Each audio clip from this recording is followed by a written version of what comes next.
Ayari ka sa master dyan. Pasok nga namin dito, sabi ko kay housemate, dito kami magpakasal eh.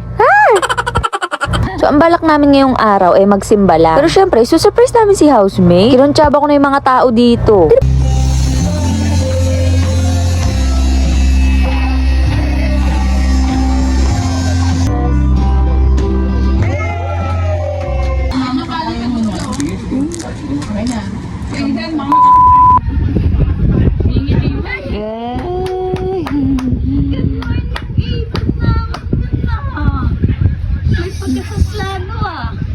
Ganda ng gising.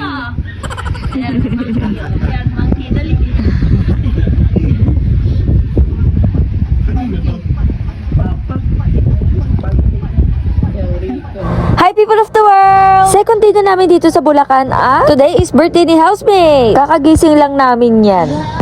Wala na ka video. Hello po to the world.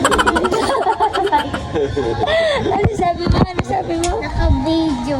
Ang cute nga din pagmasdan na itong mga bata. Magpipinsan yan, kulang pa. Dagdagan pa, no?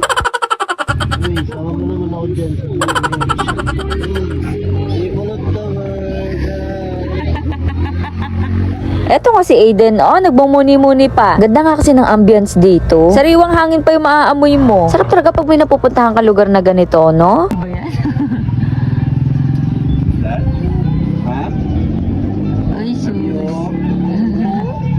So, ang balak namin ngayong araw ay magsimba lang. Pero syempre, susurprise namin si housemate. Kinontsaba ko na yung mga tao dito. Di ba OA na surprise? Nagpabili lang naman ako ng cake. Nagpaayos ng background para maganda sa picture. At ng lechon. Dahil mahal na mahal kita, may lechon ka sa akin. Kaya naka-vlog pa na to sa Aliyah. Dapat na laptop. Aliyah, dapat na laptop.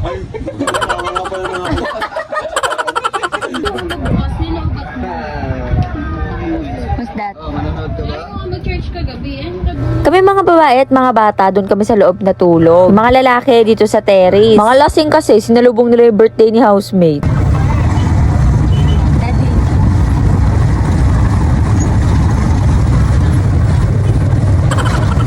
Ano reaction no? Kabanas? Eto nga, nag-tricycle lang kami papunta ng simbahan. Mainit kasi pag nakamotor lang, kasama pa namin si Aiden. Yung pinuntahan pala namin dito sa Our Lady of Lazareth. Kaka-renovate lang daw nitong simbahan. Kuya, alam niyo ba kung sino yung pari dito? Si Father Joseph Fidel. Yung trending ngayon, ayan yung nasa screen. Di niya maaninag o mamaya. Ang oras ng mas pala nang pumunta kami is 9:30 pa. Pero nakarating kami dito ng 9 a.m. Umalis din kami ng tulog pa tong bata. Nakauwi din kami tulog pa rin siya. Ang perfect nga dito kasi naka-AC. Perfect din ang architect nito. Pagpasok nga namin dito, sabi ko kay housemate, dito kami magpakasal eh. Basta, nainlip ako dito sa simbahan na to.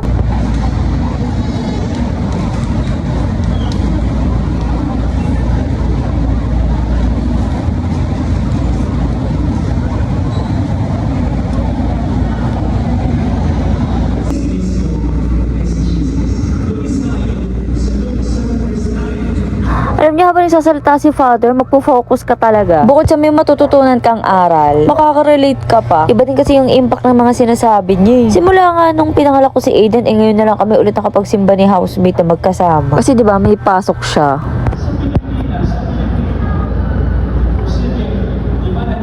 Ayan nga si Father. Diyos ko, ang labo pala. Nasa bandang dulo na kasi kami nakaupo eh. Basta eto siya. Father, pero mo lang saglit ang picture mo Na-amaze kasi talaga ako sa iyo. Ako lang ba, pag napasok ng simbahan, kapag nagdadasal naiiyak. Ewan ko ba? Ganun talaga siguro pag inaalam mo yung buhay mo kay Lord, no? Ay, thank you Lord for everything. Pangarap ko lang to dati. Yung pag nagkaroon ako ng pamilya, magsisimba kami. Pagkatapos magsimba, mamamasyal kayo. Diba? Ang sarap kaya sa feeling yun.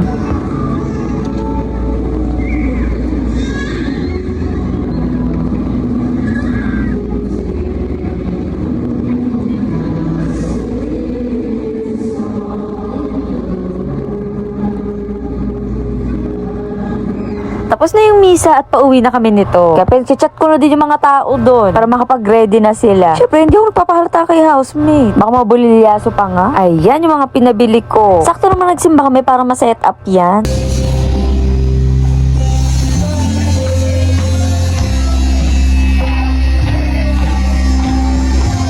Dapat nga ikakain na lang kami sa labas. Ayun yung surprise namin kay housemate. Ay nakakita siya ng lechon. Parinig ng parinig, gusto niya daw yun. Ay, ang kasiyahan niya ay kasiyahan ko din. Kaya naman your wish is my command. Ay, taray. Hindi na surprise kasi pagdating namin, nakita niya na. Pag birthday niya talaga, dito siya nagsiselebrate sa kanila. Syempre gusto niya din makasama yung family niya. At makapag-unwind kahit papano. Aba! Sakto mga bandang 11 kami nakauwi. Tanghalian na din at gutom na ang lahat. Umalis kami ni housemate. Lechon yung nasa isip ko. Anyway, happy birthday, Daddy! Sana lahat ng sana mo ay matupad. Ingat ka palagi sa trabaho mo. At bigyan ka pa ni Lord ng mas mahabang buhay. Aalagaan kita para hindi ka maghanap ng iba. Sige, subukan mo. Charis! Oh, wala na alam sa isa't isa, oh. Kanya-kanyang sandok na yan.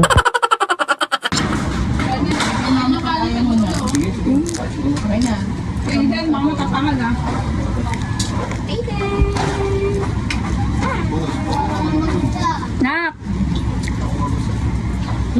Okay, ganda lang ano mo din ah. Pwesto mo din ah.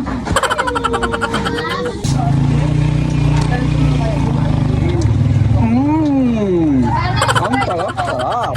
Samantha! Mayayari ka sa master dyan. Sige.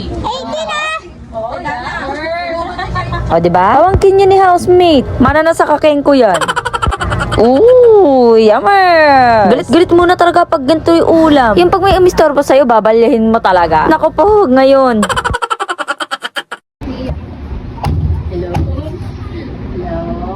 Sinigang ka ngayon, boy. Anyway, see you on my next vlog. Thank you for watching.